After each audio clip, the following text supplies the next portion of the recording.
Mubaarak namni pirezidaantii Maammeetti aartu yoo jiraatte ati wanni takka siin galle Maammeen daa'ima isaa guddifachuudhaaf bakka waa butatan akkuma sareen lafee yoo agarte bakka lafee dhayitu malee waa'ee Oromoo waa'ee maalii xiiqii siin beeytan kana qubaayyuun qabu pirezidaantii Maammeen abbaate inni wanni barbaadu takkattiin eda namaa nyaadhee bula bormaaliin qamaa hojiin isaa kana ta'e Maammee nama gootanii hasabuun keessan dogoggora yaa ummata Aadam yaa banii Aadam namoonni waa sirriitti nu banne nutu isinii jira isa jalqaba pirezidaantii Maammee irraa dubbachuun duratti namni baay'atee haaseenu hundi keessan mee dabil koppii liinkii godha ijoollee tokko wanti isin hin galiniif Mubaarak Musammaa hinjifachuu keessa dabree zacci godhee hinjifate garuu Oromoon tuni sistamii keessan kaleessa isin baannaneera Idriisiin akka Mubaarak Idriisiin mo'atu Oromoon hin barbaanne ture maaliif jennaan Idriisiin komachiisuu Idriisiin mufachiisuu hin barbaanne waan isin gootan isinitti himaam tapha kaleessaa Mubaarakiin yaa salaam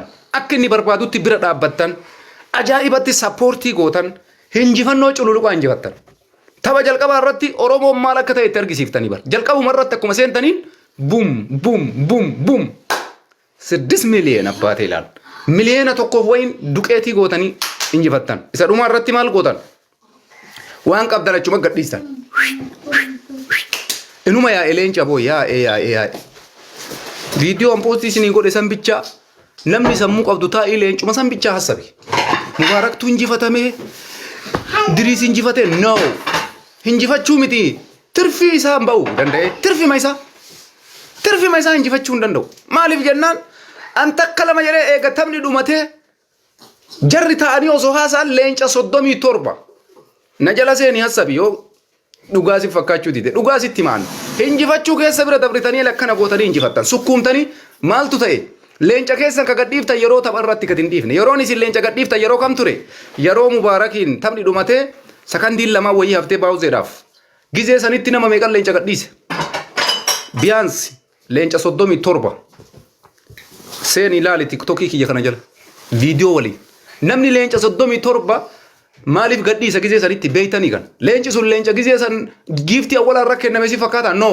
martisa namni gariin Mubaarak wanni sappoortii godhuu fi barbaannu Idriisiin qofa injifachiisu osoo hin taane akka Mubaarakiin bira dhaabachuu waan jedhu murteessitan lammaffaa irratti ammoo tapha jalqabaa qaxaqqanne hinjifanne itti argisiifne kana caala Idriisiin mufachiisuu hin qabnu gurbaan danaggatee jira Oromoon maal godheere leenca taphaan ala gadhiise hoo Idriis gammadi xiqqoo isi taasfaa godhadhu kana malee wanti ta'e Idriisiin haasofsiisaa yoo barbaaddan giftii Mubaarak Musammaatii kenname wallahi Mubaarakiin beeka waan isaa kenname Mubaarakiin beeka waan Idriisii kenname an silkii lamaan akkana taa'ee ilaalaa ture silkiin tokko Idriisiin jala seenee ilaalaa ture silkii tokkoon Mubaarakiin jala seenee ilaalaa ture taphni Mubaarak taphatu garanaan jechuun giftiin akka takka jedhee taphni jalqabee Mubaarakiif jecha osoo akka bishaanii laanci yaa'u osoo akka bishaaniititti rookeetti yaa'u osoo akka bishaaniititti leenci baroodu taphni addaan dhumate walumattuun dhufan siin jedha bara walumattuu iyyuu samiif dachiidha Idriisiin ammoo warri Idriis maal godha silkii lama qabadhee kana laalaa bure warri Idriis maal godha yeroo taphni dhumate san maal godhan akkuma jiruun geemii isaanii sat godhan namni abaaboo kennu hin jiru namni qurxummii diimtuu kennu hin jiru maal barbaadan isaan Mubaarak injifachuudhaaf karoorfatan leenca 3 leenca 4 qabatanii dhufan Oromoo no gizee takka leenca 30 gadhiise tiktokii dhugaa amanuun arguun amanuudha ala nuti kanaaf jecha Oromoon galaanaa irra dhangalaanaa pirezidaantii Maammeef hin aarinaa pirezidaantii Maammeen Idriis bira dhaabatee dhiise inni qaata faannoo ta'e qaata shaabiyaa ta'e maaliif akka kana godhe ammoo isin martuu ni beeytan wallahi dhugaa isinitti himan hin sobinii warri jettan leenca viidiyoo kiyya kana jala laale obboleewwan kiyya namni gariin hin sobinii kana malee waan biraan beeytan rabbiin maqaa kana bichaa jechan sobiin jedhu kana qofa sammuu keessa sin kaa'e an ammoo qabatamatti ijarratti silaxxafaa jechuun ijarratti silaxxafuun kiyya maali viidiyoo poostii godhee jira taphni dhumatee waytii taphni taphatamaa hin jirre Mubaarak Musammaa fi Idriis bichaa wayta ta'an osoo geemiin taphatamaa hin jirre tapha jalqabaa injifatame leenca meeqa akka gadhiifame na jala seeni ammuma kana warri hin sobda jettu ani fuularratti si barreessuu qaba leenca 30 leenca 200 argate Mubaarak jedhe no leenca 37 amma gaseeni hasabi yoo an siin sobe sanuu tapharratti hin kennamne bar yeroo inni giiftii godhurratti hin kennamne bar yeroo jarri taa'anii haasaan leenca soddomii lama leenca soddomii lama yoon taane amma seeni hasabii natti deebi ka giiftii lammaffaa irra kenname illee ofirraa dhiisi oromoon galaana irra dhangala'aa jennee murteessine jechuudha gatii kanaaf jecha mubaarak musammaa diratii isaa dhiibee ummata isaatiin boone ummanni kee ammoo mubaarak si bira dhaabbate akkumaati rakkataa isaanii miskiina isaanii rakkoo keessaa baasaa turtetti wallahi oromoon waan qabu sitti nambifanne mubaarak musammaa dhugaa jirtu ammoo ati eenyuyyuu caala bareechitee beekta giiftiin meeqa akkasii kenname mubaarak musammaa eenyu caala iyyuu bareechitee beekta warri ammoo tapha san dhufee laale gariin hinaaffaadhaan kamataan garagalee jira mubaarak musammaa akkamitti guyyaa takkatti akkana waan agana uummanni bira dhaabate jedhee kasi hinaafellee lakkoofsan qabu kasi waan nyellee lakkoofsan qabu garuu uummanni oromoo waan ati uummata kana bira dhaabbatteef rakkataa meeqa kasirra raggalee waan ati qarqaarteef akkasumas si bira dhaabatee haqatee sii deebisee jechuudha. Idriis goddanyaa keeti kooyinii meeqa argattee jedhii gaafadhu walittiin dhuftan siin jabar samii fi lafaa siin jaal samiif dachiidha walumattiin dhuftan giiftiin kee akka ati tapha jalqabdee uummanni kenna si injifachiisuu fi miti oromoon ka dhufe kaleessa sappoortii si godhuu dhufe waan ati kaleessa uummata kana miskiina bira dhaabattee rakkataa sirra raggalee malee duuda keetitti baattee kadoo itti murteessan lubbuu isaa baraarte uummanni saniif sappoortii si godhe malee dirqama Idriis qofa akka injifattuuf miti osoo Idriisiin akka injifattu qora urfatee oromoon giiftii isaa yeroo ati tapha taphattu qofa sii kenna ture yeroo ati tapha takka gootee istaartii gootu daqiiqaa 5 qofa san sii kenna ture no wanti ta'e sanii miti viidiyoon nammas jala isinii maxxanse akka fakkeenya ragaatitti isinii kaa'uudhaaf isinii godhe takka lama jedhii leenca 30 wayi hasabi kana jechuun mubaarakiin uummanni oromoo sappoortii godhuu dhufe malee Idriis qofa haa injifatuuf miti hinjifachiisuu illee jalqaba itti argisiiftanii jirtan miliyoona 6 waan taphaati miliyoona 6 injifadhu Idriis rakkoon qabu garuu kooyiniidhaan Idriisiin mubaarakiin hin injifattu uummanni oromoo akkasiin murteesse kanaaf ani wanni jechuu barbaadu uummanni oromoo bal'aan hinjifannoon kun hinjifannoo keessan baga gammaddan baga akkasitti sappoortii gootan baga mubaarakiin gammachiiftan hedduu gammade mubaarak wanni takkattiin inni itti gadde hoo jiraate tapha lama hinjifatee injifannoo barbaachisu san argatee uummanni oromoo akka dhiichisu akka gammadu isii tana qofaaf gadde malee mubaarak musamma na biran dhaabbanne sappoortiin angoone no faannoo wayituu Idriisiin biran dhaabbanne dhugaa isinitti himaa faannoon afaanumaa wixit jette akkuma miidiyaa irratti amma 4 kiiloo seenna sa'aatii 24 irratti zarraa faqaaqii zarraaf hizunyi liqaqnyiina akkasuma jarri garuu faannoon Idriisiin sappoortii gooten jirtu yoo guddate nama 2-3 namni Idriisii waa kenne sunuyyuu waan guddaa namni kenne jiru an dhugaa isinitti mata balachuu laalaa ture giiftii warra faannoo isin jettan dhaqa laala ummanni faannoo asiin miidiyaa irra ture faannoo qarqarreedhanii asiin faannoodhaaf wanni jechaa ture isaan namni Idriisiin sappoortii godhe ummatuma eeltiraati parsantii guddaa ijoolleen warri faannoof hin jedhan nama takka nama lama sunuyyuu giiftiin kennine cal jedhaniituma dhufanii ilaalaa turan kanaaf jecha Idriisii warri sappoortii godhe dhalattootuma eeltiraati nauma duraan isa giiftii tabsiisu sappoortii godhaa ture maqaa isaanii seentanii ilaaluu dandeessan maammeen ammoo namoonni gariin pirezidaantii maammee komattanii jirtan pirezidaantii maammeen akkamitti obboleessa isaa dhiisee achi dhaqee kana godhaa pirezidaantii maammeen waa maraayyuu waa'ee oromoo keessaallee qaata bahe har'aa miti fakkeenyaaf tokko kana inni amma maalirra jira maammee haalli jireenya isaa maal fakkaata hojjette maammeen jireenya isaa jiraataa jira tokkoffaa lammaffarratti ammoo inni bakka waa argatu hundaayyuu dhaqee waa funaannachuu barbaada mubaarakiin hin beeku maammee obboleessa isaa ta'uu baate rakkoon maammee isa kanaa miti rakkoon maammee birriidha doolaara mallaqa barbaada daa'ima guddifachuu barbaada Itoophiyaa keessa jira hujii takka hin qabu giiftii kana eenyurraa waa shaqqala uummata eeltiraatii fi warra faannoo irraa waa funaannatee jiraata pirezidaantii maammeen saniin gara kaanitti inni waan mubaarak jedhu kanaayyuu quban qabu hujiin isaa tokkochi mallaqa waa funaannachuu fakkeenyaaf isinii kaayaa zamoona kana faannoo ta'e pirezidaantii maammeen warra faannoo kana bira dhaqee faannoo nugusnoo jedha mililik nugusnoo jedha jara wajjin giiftii taphatee giiftii funaannachuuf jecha uummata eeltiraa bira dhaqee shaabiyaan akkas jedha maaliif kana godha hoo jettan jaraa yaadeetii miti nama tokko gowwoomsee eeltiraaf shaabiyaa irraa mallaqa funaannachuu barbaada kooyinii takka yoo argate isaaf sanumatu bu'aadha Itoophiyaa keessa jira obboleessa kiyya daa'ima qaba akka duraaniitii miti kanaaf inni maammeen mubaarakiin miidhuudhaaf akkas godhee yoo ka jettan taate no mubaarak miidhuuf miti inni waan nyaatee buluun waan jimaadhaan bitatu hin qabu dhugaa isinitti himaan pirezidaantii maammeen akka ilma namaa gabbee nama dalagatee jiraatu miti haga biyyatti galillee sadaqaa kadhateetumaan olii gad deemee Minilik nugus Oromoo jedhu tokkochuma gartanii beeytaniisi. Pirezidaantii Maammeedhaan amma Oromoo jechuun hin dandeessanii. Minilik nugus noo namni siin jedhu Oromoo ta'ee giiftiif jecha faannoon jegnaadha namni siin jedhu giiftiif jecha kana komattanii har'a Mubaarakii fi birrii wal bira fiddee itti kennite Maammeen birrii fudhata.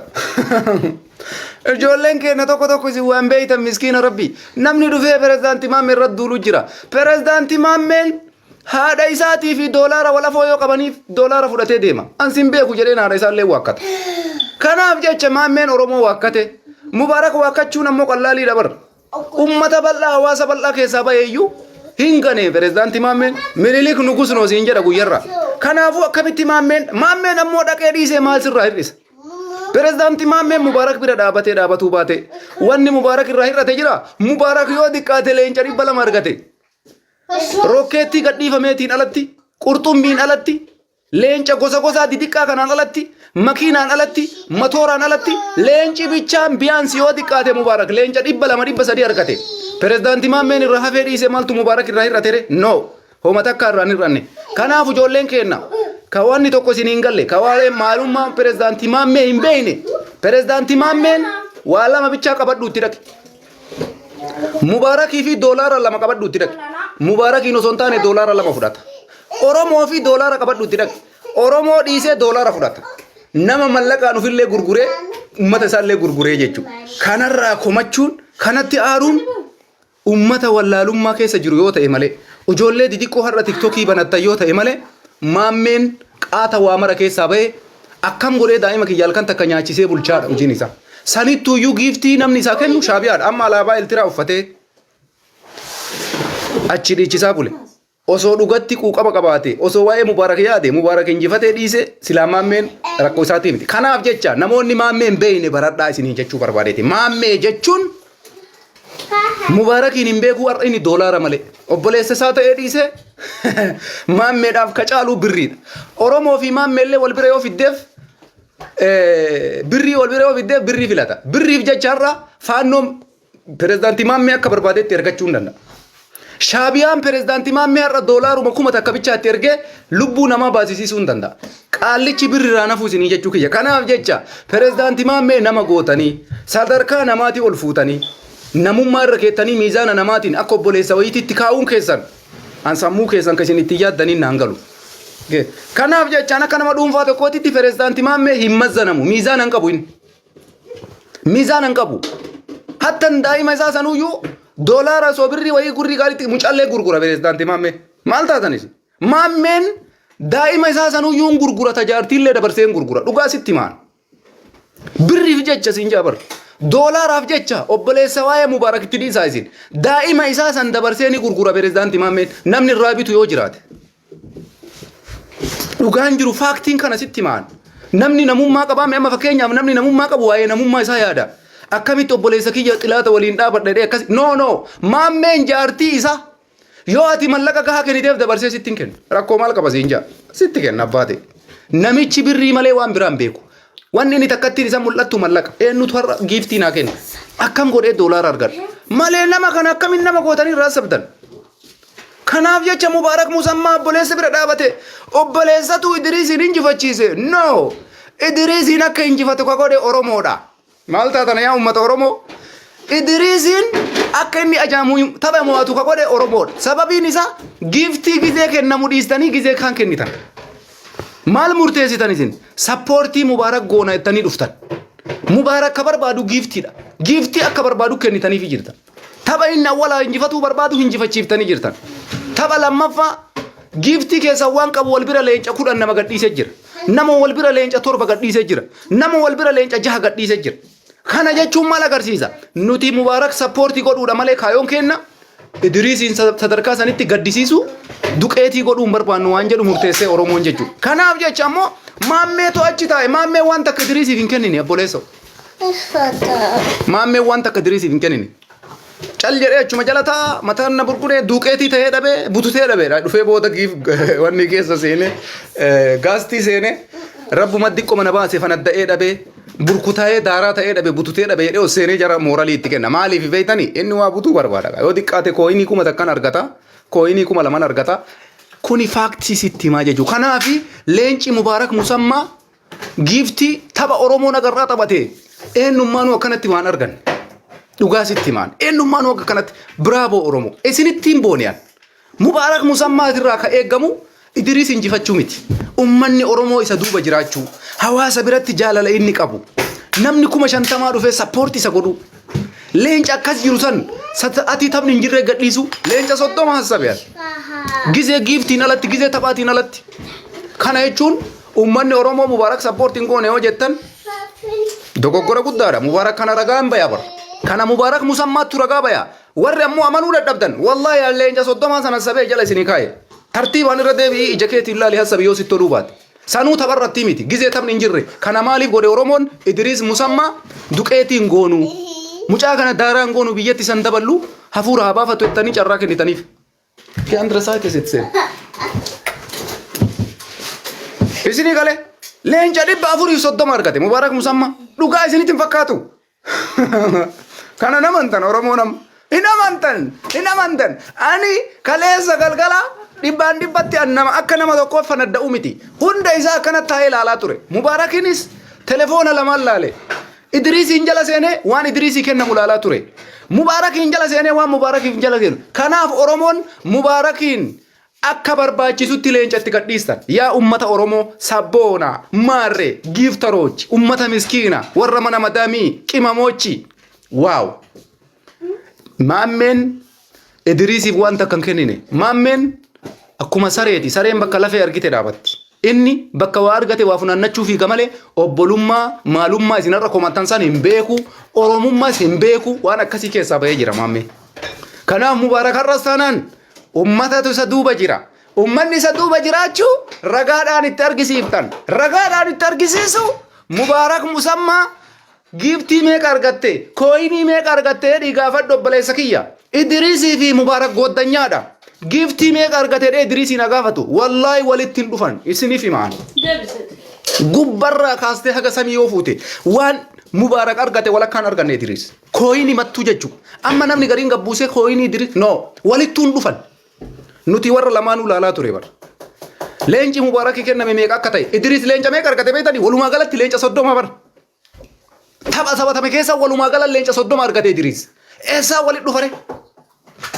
Leenca 38 argate Idriis. Leenca 44 kaayatee dhufe 38 argate. Mubaarak Musammaa viidiyoon amma boosisii godhe qofa leenca 37. Sanuu taphaan alatti kagadhiifame. Taphaan ala kagadhiifame. Walumattuun dhufan siin jedha. Kanaafuu waa'ee leencaa, waa'ee qurxummii, waa'ee maarree namoonni baay'ee nama gadi dhufanii warri Habashaa kamaal jechaa jiran kabizaatti xirateedha. Kabizaatti xirate. Nama 50 20 injifanneedhan. No. Oromoon Idriisiin mufachiisuun barbaanne. Giiftaroonni Oromoo Idriisiin mufachiisuun barbaanne. Beekaniitiniin gizee taphni taphatamaa hin jirretti dabili irratti tapha lammaffaa irratti akkas godhan. Tokkoffaa garuu itti argisiisee jira Oromoon maal akka ta'e. Saniin gara kaanitti wanni guddaan wanni ijoon maali? Mubaarak Musammaa sappoortii godhuudha.